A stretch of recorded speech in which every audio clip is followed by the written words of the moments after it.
Hello, hello, hello. I hope you're all well. I hope this is working. I'm gonna double check that you can all see me in the Facebook group. If you're tuning in, please do say hello. Let us know who's listening. Watching. Let me see. Yes, I can see myself. So on Facebook, yay. At least we're streaming into it now. If you're tuning in, please do say hello. Let us know who's watching, and if you've got any questions or anything you want to ask us, then please feel free to jump in. For those of you who don't know, my name's Sarah Stevens. I'm a luxury travel concierge, so I help busy people to plan the most amazing holidays. So they just rock up and it's all tailor made to suit them. Because quite often I know we're also super busy, and we don't have time to ensure that that time away that's so precious is as amazing as it can be.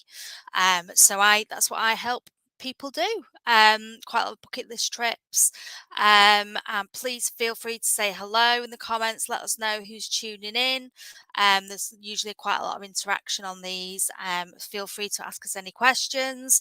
I'm being joined today by my wonderful friend Lisa, who when we first met, we realised we both had shared experience and love of Cyprus. So I have a house out there, and Lisa used to live out there and run a property business from Cyprus.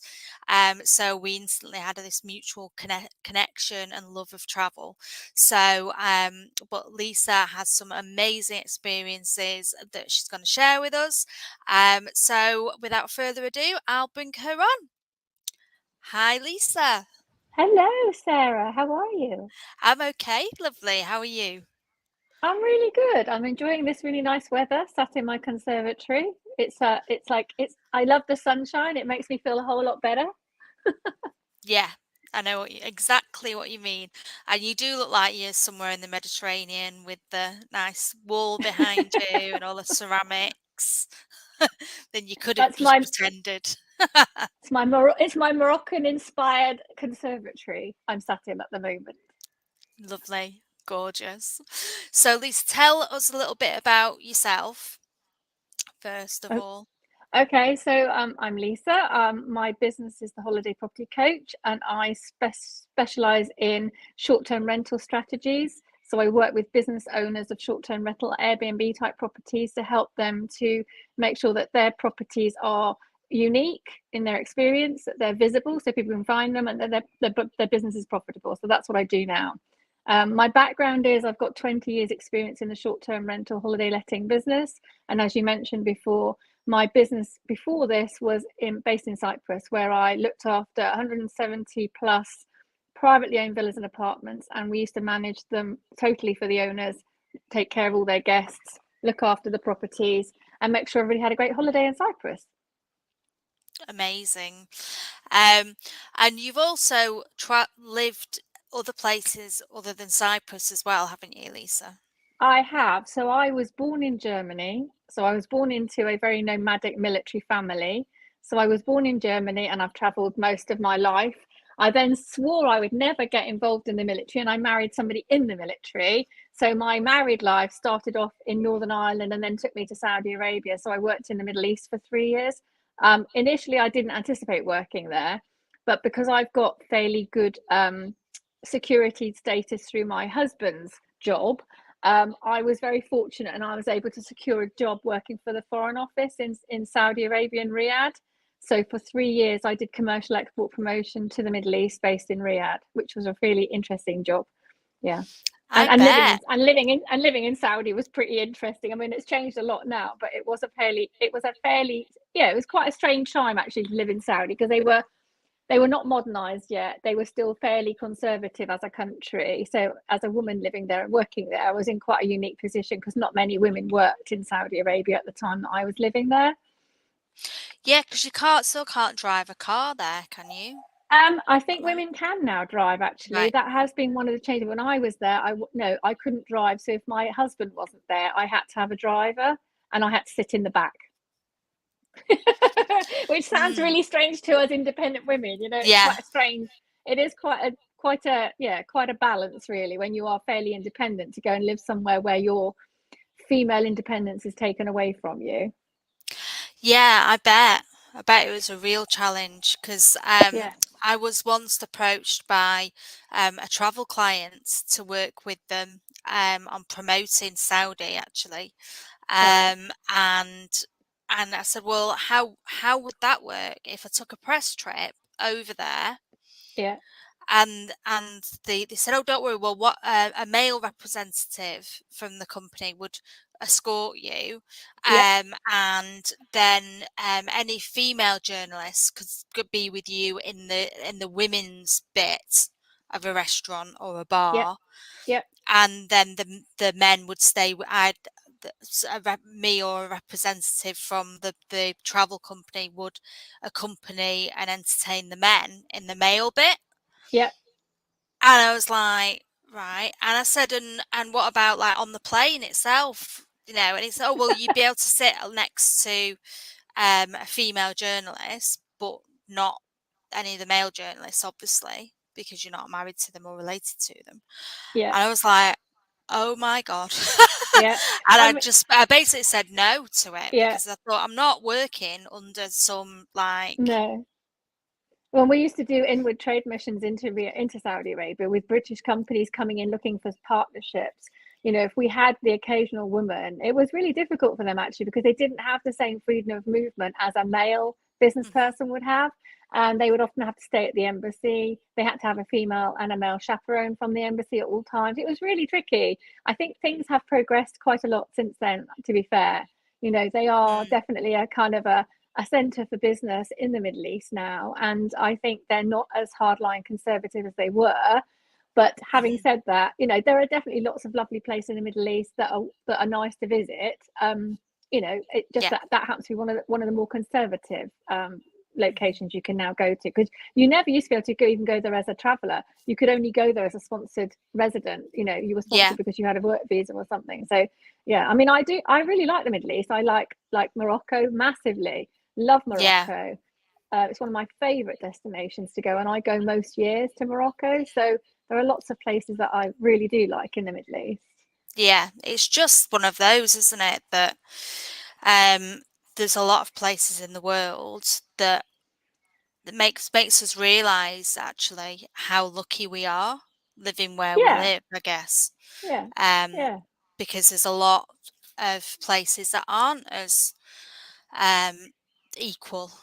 That you know, um, But I also think that when you go to these places, and I always think, when people plan to travel somewhere, they need to understand the culture of the country they're going to and mhm, be respectful of it. yeah, So, for example, when I travel around Morocco, I'm incredibly respectful that whilst in Marrakesh things might be bit less conservative, when you go out to the more rural places in the mountains and the more rural villages, they would expect to see you. They would give you more respect for seeing a woman from, a non Moroccan woman to be dressed slightly more conservatively. And I think that that's the right thing to do. The same in India, the same in Myanmar, the same in parts of Asia.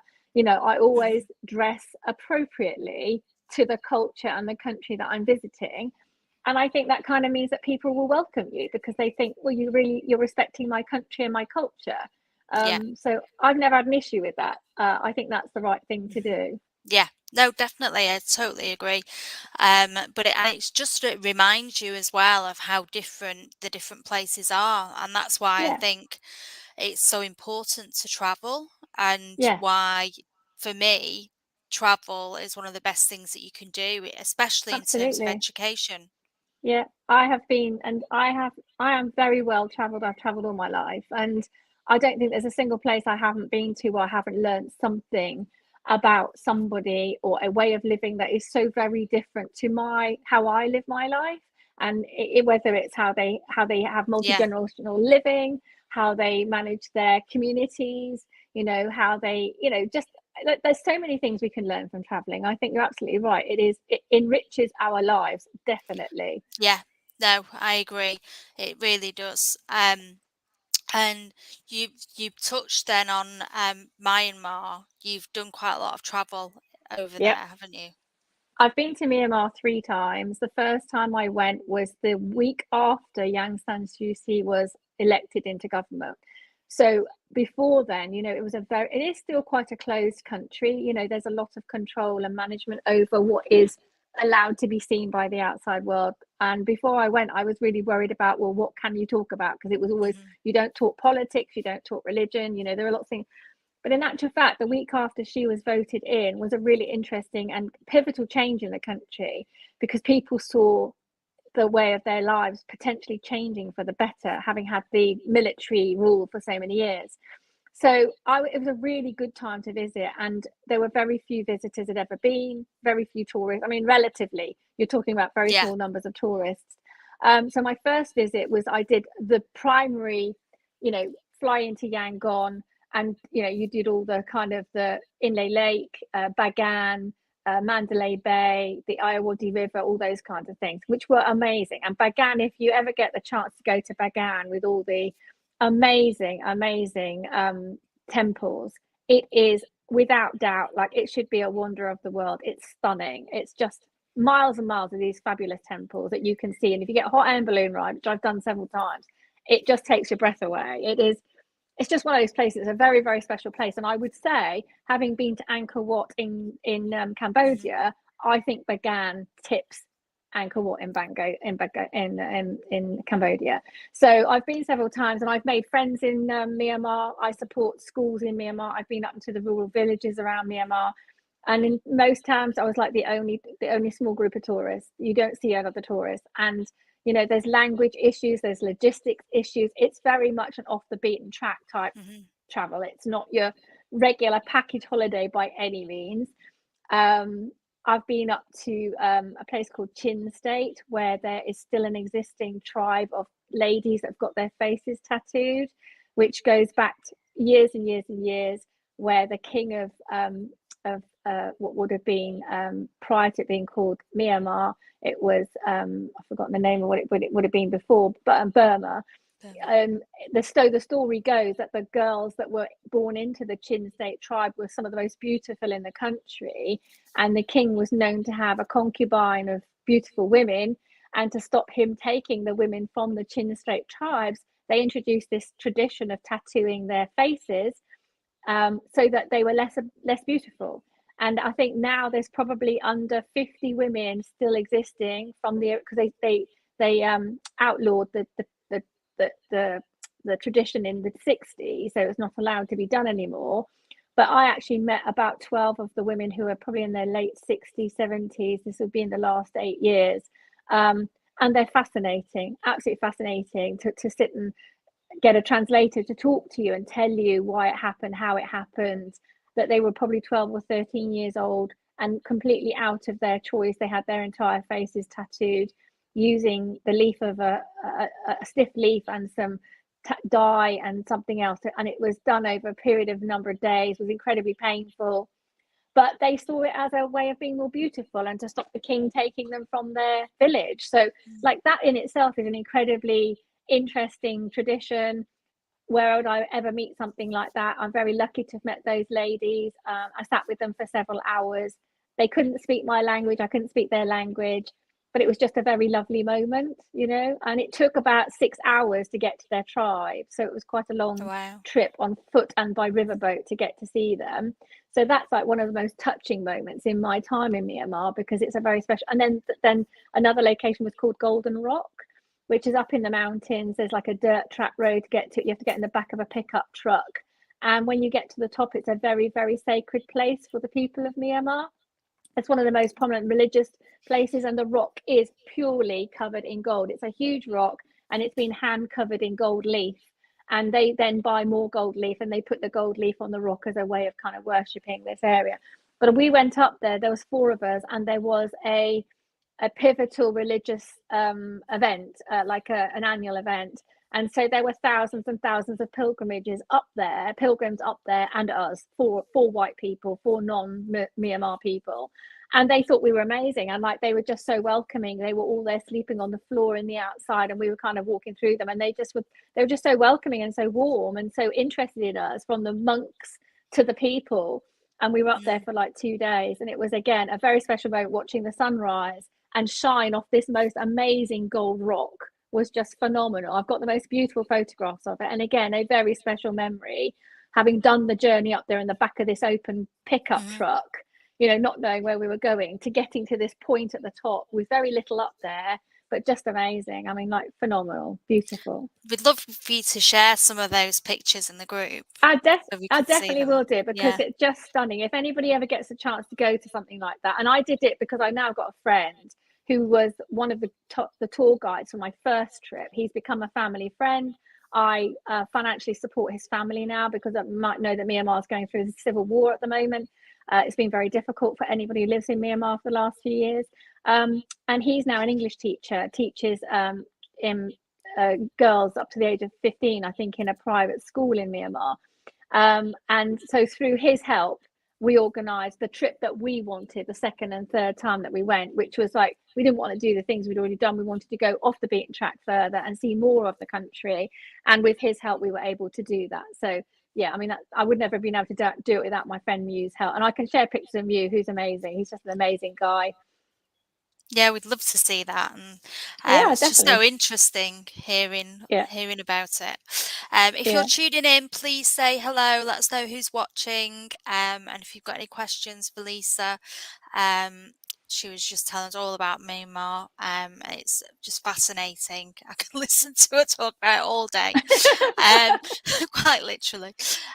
So, would you say that that would be your favourite place you've ever been on I've holiday? I've Do you got think? some I've got lots of favorite places actually, but Mm, Myanmar is special because I mean, I've been to the Middle East and Far East a lot over the last 25 years. I've got a real soft spot for the Far East, but I think Myanmar is like Thailand would have been 30, 40 years ago. It's really untouched, very unspoiled, it's not touristy at all. You don't come by things like dairy products easily. They don't eat cheese. So, you are going back in time a long way. A lot of things we take for granted, you just don't get there. It's primarily a vegetarian diet, and so it's quite simple, but it's just culturally really rich. So for what you put up with, for like the lack of the sort of foods you might like, you just have so many other rich moments. It's amazing. So in terms of my other favorite places, I like Indonesia very much. In fact, I'm going to be traveling around Indonesia for a month in October and November. I haven't been back for a while. I'm really looking forward to that, starting in Jakarta, traveling all the way through Indonesia down to Bali and over to the Gili Islands. I'm looking forward to that in October, November. Morocco, again, I think Morocco is a fascinating country. It's so nice to travel around. I did the whole of Morocco last year for a month. Started in Marrakesh, ended in Marrakesh, but went down to Rabat and Tangier and the Blue City, Chefchaouen.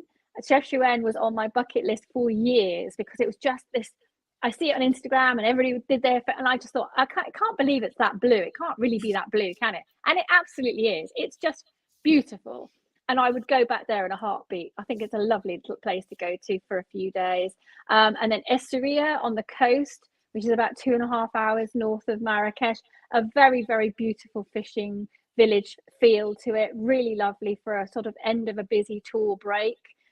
Stunning. I love it. And I would go back there in a heartbeat too. So, and then I stayed in the Sahara Desert, traveled in by camel, stayed overnight in tents, was looked after by the local men, the Bedouins, and then came out the next day. And that was, again, another amazing experience. I have stayed in the desert before when I lived in the Middle East, in Saudi, yeah. but this was like different. The Sahara Desert is just a fascinating place. So yeah, that's been, but one of my most favorite places of holidays, if I want a downtime holiday, is the Maldives, without a doubt. The Maldives, I've done, I don't know, 10 or 11 times. I've been very lucky. I've traveled all around the Maldives. I've been to lots of different islands in the Maldives. I've got some favorite islands there. But my other half is a massive diver. We both like snorkeling. I like the marine preservation that's going on in the Maldives now since the tsunami. So we're all kind of for marine preservation, looking after what there is, not allowing any more damage to the islands and the marine life. So yeah, and Maldives is one of those places that I would go to if I wanted a real downtime holiday and to take a book and chill out for a couple of weeks. So yeah, so like Yeah. different places are good for different reasons, aren't they? You know? Yeah. Yeah. No, definitely. So, which are your favourite islands in the Maldives? I like Kudafushi. Kudafushi is a nice island. I think for and they've all changed. Like the Hilton Group, we've got some very nice islands now. What I didn't Mm. realise was that like every 7 years, the lease on the island comes up for renewal. So Oh, what they tend to do, yeah, so the islands are owned by the Maldivian government, and but they're on lease to different companies for like a 7 year lease. So the reason they rebrand every 7 years is because a different company might come in and win the license to operate the island. So what we might have known as this island for some years under mm. this brand might be known as something else in 7 years' time. So I've been to islands that were called one thing 20 years ago, and they're now being run by a different group. Like the Sun Universal Group is a big group that runs a lot of the islands. And so yeah, where did I go last? Siam Ayufushi. Yeah. Siam Ayufushi. I went to in the end of 2021. That's a nice island, very nice. Got very nice water bungalows, a nice size island. Very good management team there, very good food. Good location for going out to sort of good dive trips, snorkeling trips, that Mm-hmm. kind of thing. One of the first islands I went to was Kuramati, actually, which is usually managed by one company, although it's got several different sort of mini resorts on it. It's one of the bigger Yeah. islands. That was the first island I ever went to years and years ago, and I've been a couple of times. That's a very nice family friendly island with lots to do on it. Actually, my Mm-hmm. phone's about to die. I might need to plug you in. Yeah, very nice. Let me just get my lead because I'm going to die. My Okay. phone's going to die. Yeah, if you're tuning in, folks, please say hello and let us know who's watching. Have you been to any of these places that Lisa's mentioning? If you're watching on replay, then please hashtag replay and let us know. Have you been to these places? Have you got any questions for us? We'll check back and answer any questions that you've got. Please let us know. That would be great. Oh, There we there are. she I'm is. back. I'm back. You're back. Sorry. Sorry. It's Why okay. is it that iPhones always die on you when you least want them to? Oh, they do. They do. And the battery says, oh, it's 50%, and then all of And a then it sudden and then it it suddenly goes, disappears. no, no, yeah, Yeah. it's all going, it's all going. Yeah. So yeah, so yeah, Yeah. so that would be my kind of highlights. And then I suppose the States, one of the things we talked about earlier was there somewhere you went to where you weren't really sure about going to before you went because you didn't Yeah. think you'd like it? So one of those places is Las Vegas. Now, I never thought in my life that somewhere like Orlando or Las Vegas would be on my bucket list to go to, but I've been to Las Vegas probably about 5 times, Wow. and I love it. I love Las Vegas because I think Las Vegas is just one of those places that just offers something for everybody. I've been to some amazing shows in Las Vegas. I've stayed in some amazing hotels. I've done all of the Grand Canyon, by air and by helicopter. I've done horse riding over there. I mean, it's an amazingly interesting place. It's not just about the casinos, which I think people just think Las Vegas is only about the casinos. And there's so much more there than just the casinos. And I don't gamble, so I'm not really interested in the Mm. casinos as in gambling. And I don't drink either. So like that side of it is not a big draw for me. But there's so many other things going on in somewhere like Las Vegas. In terms of the shows, I've seen some beautiful shows there. Like, Cirque du Soleil, I've seen several times, different shows there. I've seen Celine Dion in concert. I've seen Shania Twain in concert. I've seen like some like Yeah. I saw the I forgot. I mean, I've seen some amazing shows there, and like if you want a show, Las Vegas is the place to go for a good show. So yeah, Amazing. Yeah, because I'm always quite intrigued because there's always usually some place that you never, not really that kid bothered about going, and then a yeah, friend or someone drags you along, yeah, and then you realise actually it's great, yeah. and you love I mean, it I said, after I mean, all. I really, really resisted going to Las Vegas the first time, and the reason we went was we flew into LA, we drove to Las Vegas, and then we drove down to Tijuana, down to the border to go over to down in San Diego, went across the border to Tijuana, and then came back up the coast again up to San Francisco, and then back up. So it was a long old route. It was about a 4 week route. And there were definitely bits I couldn't say I could take or leave. Like California, I can definitely take or leave it. I'm not that like enamored by it. It's a bit plastic fantastic for me. It's not my thing. But there are definitely places on the way that I just thought were lovely, like Monterey, Carmel, along are just beautiful little places. I mean, really lovely, very artisan, like got a smaller feel about them, and just friendly little communities, which I didn't expect on that route.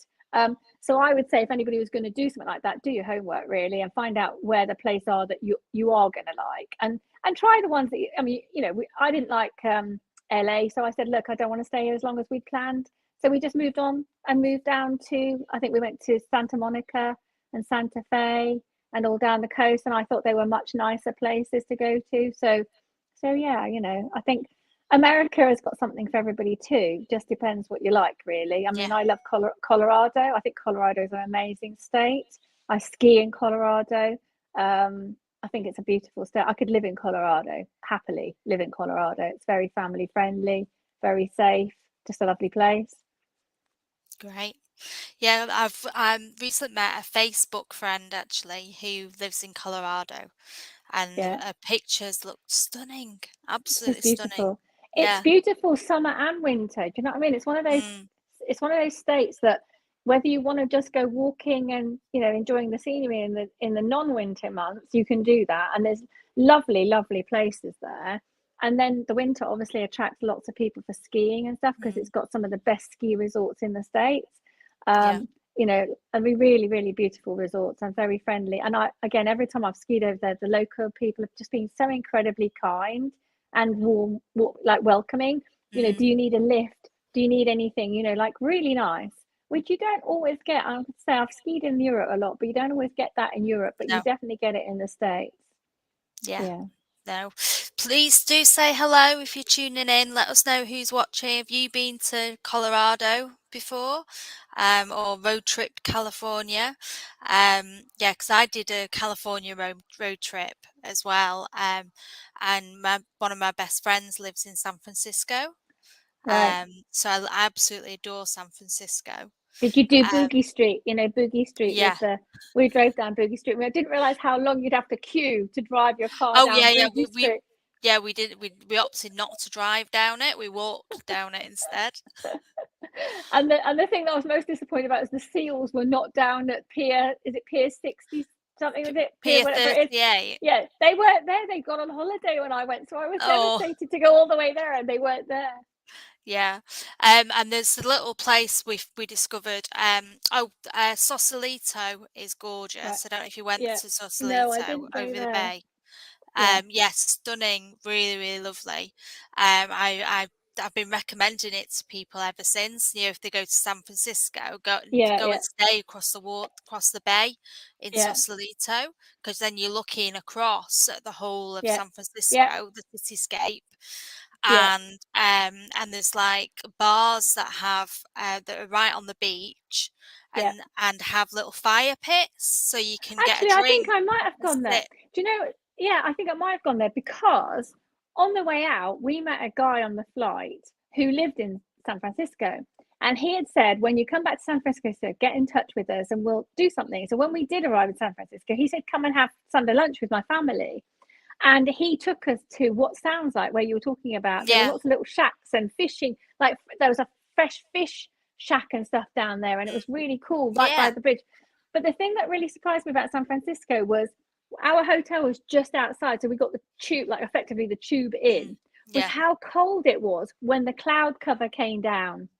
And I was Yeah. like really warm outside the city. And the minute I came in, I didn't have a jumper or a coat or anything. And how cold that cloud cover can make the city Yeah. feel.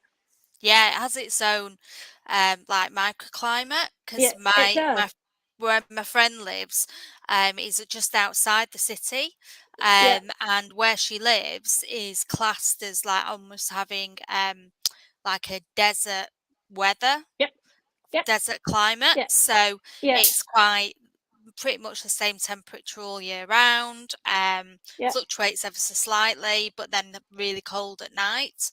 yeah, But San Francisco is always fluctuates depending on yep, the fog yep. and the cloud, and has proper like winter weather. So yeah, it's weird. It's got its own like Well, I think microclimate. I think I went in with shorts and t-shirts and I had to go and buy a jacket and something to keep me warm because I was so cold. I just wasn't expecting that at all. So again, you live and learn, don't you? When you travel, the one Yeah. thing I've learned is to pack layers. and take something like a day bag. If you're going out for the day, take a day bag where you've got thinner layers of things that you can always take on and off, like a lightweight raincoat, a lightweight sweater, so that you can Yeah. change your wardrobe depending on what you might be dealing with in the day. Yeah, I always take a pashmina with me, because Yes, then if you're cold, you can use it to keep warm. yeah, If yeah, all of a sudden there's a mosque or something you want to look round, yeah, you can use it yeah, to cover yeah, up. yeah, yeah. You can use it for, if you spill a drink and you have to take your top off, you can fashion a new top out of it, I usually take I multiple suppose the same things. thing, but like a sarong type scarf, Yeah, like, because again, living in always my shoulders get burnt, or as you say, yeah, it can cover you in all sorts of reasons. For yeah, so certainly in like Indonesia, I learned that going into temples and things, you need to cover your legs up and yeah, things. So I always prefer to have. In India was the same, head covering or body covering and stuff. So not that I would ever wear very short shorts anyway, but no, I learned that, like, when you travel, you have to be prepared for those cultural things that you perhaps didn't anticipate if you don't do your yeah, homework. yeah, no, exactly. So is there have you had any kind of travel disasters? Has anything ever like gone wrong We've for had you a when few you've been accidents on holiday. Yeah, I've had a serious injury accident in Colorado at a ranch where I seriously fell off a horse and crushed my leg. So I Oh, ended up in hospital in Colorado, and I was incredibly well looked after. I was medevaced out of the ranch, and I crushed my leg really badly. That took me quite a number of months to recover from that. Um, in terms of in Myanmar, we had to change our itinerary quite rapidly because there was potentially unrest, and it happens quite a lot. This is the other thing I think people need to prepare for when they're traveling, is you can't always assume that you're not going to fall into a situation where there could be civil unrest somewhere. hmm, And that can happen anywhere. You just don't. So we had a situation where, thankfully, through my friend Mew, he was aware that things were happening in an area and suggested it would not be a good idea to go there. So we had to change our itinerary. But apart from that, no, I mean, no real disasters as such. Just kind of, I had a serious accident. My other half had a serious snowboarding accident again in the States. So again, was very well looked after when he had that happen to him. But I think the thing I've learned is to always have really, really, really solid insurance. I mean, really solid insurance, especially if you're going to go off the beaten track, because you don't need it until you really need it. And then, yeah, for example, in Myanmar, there are no hospitals. There are no hospitals for you to go to as an international patient. So, had we needed medical attention in Myanmar, the only option would be to fly us out to Bangkok. So that would require, a flight and a lot of, a support to get you out of the country. mm. So we have always had really good, strong, insurance for all of our travels, because we have always tend to go a bit off the beaten track. Yeah, and it's always really good actually for those of you, because I know quite a lot of people who are part of this group love to travel and travel a lot. So you might have annual travel Yeah, insurance policies. It's really yeah, important to double check that it gives you coverage for the countries that you're going to. If you're going to somewhere that's a bit different in Asia or even to the US, you need to make sure it covers you for US travel. And yeah. especially if you're going to be doing anything like snowboarding or going up in a helicopter or Hot bungee air ballooning, jumping. Yeah, horse any riding, any of yeah, those. yeah, Yeah, anything like that, make sure that your insurance will cover you for doing it, because because they're considered dangerous sports. yeah, Yeah, because otherwise they'll say, sorry, we don't cover you for yeah, doing that kind of yeah, activity. So make yeah, sure yeah, that you're covered for any of the activities that you decide to do. yeah. And quite a lot of people won't realise that. So they might go to No, Lapland to see Santa. Yeah, they've got yeah, travel insurance that covers them for Europe, but it might yeah, not cover them for the snowmobile trip yeah, they've yeah, decided yeah, to do for half a day, yeah. because that's Things classed like, as again, dangerous. things like scuba diving. There are some policies that insist that you have to pre-book the scuba diving before you leave the UK. You can't just decide to do it while you're there. So anything we've ever planned to do, camel riding, horse riding, snowboarding, hot air ballooning, we've always had the conversation with our insurance company before we leave the UK to see what their requirements have been about knowing whether that's pre-booked or you can actually book it locally to know whether they would cover it. And it's a really important point, I think, because otherwise you could so easily get caught out. Exactly, and you won't realise that you're not covered No, until you need it, will no, you? yeah, Either. exactly, exactly. Yeah, Yeah, because yeah. yeah, but I know my brother won't mind me sharing this. He years and years ago when he was a teenager, went on holiday to Barbados with a girlfriend, and they booked their holidays separately, and she had booked travel insurance separately. I think she had an annual policy actually that covered her wherever she went. So he didn't even think about travel insurance, and he ended up getting sunburn on his eyelids Oh, because he'd fallen asleep on the beach, was covered in sun cream, but didn't have his sunglasses on to protect his eyes, and he got sunburn on his eyelids, and he was landed with huge medical bills in Barbados, because obviously he didn't have travel insurance. So yeah, just little things like that that you think, oh well, yeah, actually, I'm only going for a beach holiday, nothing's yeah, going to yeah. happen. No, Well, you don't know, an insect you know? bite, an infection, Yeah. anything like that. I mean, my medical bills for my leg injury was something like $20,000. Wow. Yeah, Yeah. but you just don't know what's going to happen, do you? No. Well, I mean, in So, America, everything's way more expensive. I don't think we realize the cost of medical care here because we're no. very lucky to have it covered. But it's when you're abroad and you start seeing the breakdown of absolutely everything they do for you, it becomes really Yeah. expensive. So yeah, definitely good insurance would be a very top tip from me. Yeah.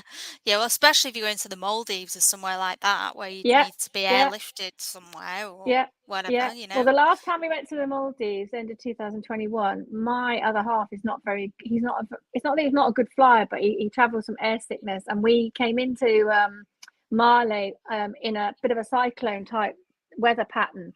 And they couldn't land us for quite a long time. And the whole time we were up in the air, he was really violently ill. And then they landed us in Male and they put us in the business class lounge waiting for our transfer to Ireland. And we were there for several hours. He was still unwell. And then they No. decided they were going to fly us to the island. He continued to be unwell on the flight because the small aircraft was even more turbulent than the big Yeah. aircraft. So in the end, they had to touch us down on another island because they couldn't fly us to our island because the weather was too bad. And he continued to be ill on that island. And the island manager of that island was so incredibly kind to us and said, would you like any medical support? And my husband's not one for making a fuss. He said, no, I'm fine. Just leave me here in this chair. And our island had to send a boat for us because they just couldn't fly us as far as our island. It was one of the first, this was Siam Aofushi. And by the time we arrived, they actually had a doctor waiting for Clive when we arrived because he was so poorly. And he was poorly for about 2 days. So again, I always make sure that the islands we go to do have medical, like a Mm. medical doctor on the island, because not all of the islands No. do. So it's then again definitely worth if you've got children or you have a medical condition, definitely worth checking whether the island you're going to book's got any medical care on it at all. Mm. And I guess what distance is it from Mali? Because if it's one of the islands that's closer to Yeah, Mali, then yeah, at least. yeah, yeah. Well, we were like an hour and 45-minute air transfer Mm. by seaplane from Mali, where we chose to stay. So, yeah, I mean, not a quick flight and certainly not a quick boat journey if you couldn't fly. So, if you Mm. were unwell and they couldn't fly, you'd have a Yeah. really long boat journey to get you back to Mali to even get near a hospital. So, again, Yeah. you need to consider those things when you make Yeah. your choices, really. Yeah, Yeah. No, good bits of advice there for everyone. yeah. Um, so before we finish, Lisa, where's next on your plans for Well, travel? Indonesia is my next trip in. Well, actually, not true. I'm going to Hamburg in August for a wedding. So I was born in Germany and I've got a lot of German friends. So I'm very lucky, and I'm going to a wedding in Hamburg in August. I love Hamburg. I think Hamburg's a lovely city. If you haven't been, I definitely No. recommend going. Mm. It's a beautiful city, and I'm not a city visitor by. I mean, I went to Brussels in March. That was a nice city, but I think Hamburg is a nicer city. Um, so I'm going there in August, and then I've got the 1 month touring Indonesia in October and November. So I'm looking forward to that very much, like doing a lot more than I ever did the last time I went to Indonesia. So I'm looking forward to that. Yeah. Amazing. You'll have to listen back to the interview I did with Claire, because Right. she spoke all about her, but she'd just come back from a month's trip around Bali, Right. and she did a silent retreat there, I did see a in little bit of Ubud. your interview with her Yeah. actually. Yes, I did. because I keep thinking about Eat, Love, Pray, the film Eat, Love, Yeah. Pray with Julia Roberts. And I keep thinking, because I thought, whenever I think of Indonesia and Bali, because I really, really fell in love with Bali many years ago, and I'm really looking forward to going back. But there's just something about the country. It's just beautiful. It's just got a really nice feel about it. So I'm looking forward to going back to Bali very much. Yeah. I'm going to end the Amazing. end of the tour about 8 days relaxing in Bali. Yeah, amazing. Oh, it's so Yeah. good to chat to you, Lisa. Thank you for Thank you, sharing Sarah. It's all your been really nice stories. chatting to you too, and thank you for inviting me on for the coffee and the chat. You're welcome. And if anyone wants your help with Yeah. Airbnbs and whatnot, how can they get in touch with you? So I have a Facebook page, The Holiday Property Coach. Obviously my Facebook page, Lisa Rhodes. You can always get me on that. I've got an Instagram page, The Holiday Property Expert. And yeah, very happy to help anybody who has a short-term rental, Airbnb, holiday let, cottage, villa, wherever it is. It doesn't even need to be in the UK, to be honest, because I've looked after clients all over the world. I still do. So yeah, if anybody needs any help with their short-term rental properties, give me a shout. Brilliant. Thank you so much for your time. Thanks, Thanks, everyone. Sarah. And remember, if you're watching on replay, #replay, feel free to comment and ask us any questions, and we'll check back and answer them. Thank you so much. Bye for Bye. now. Bye for now.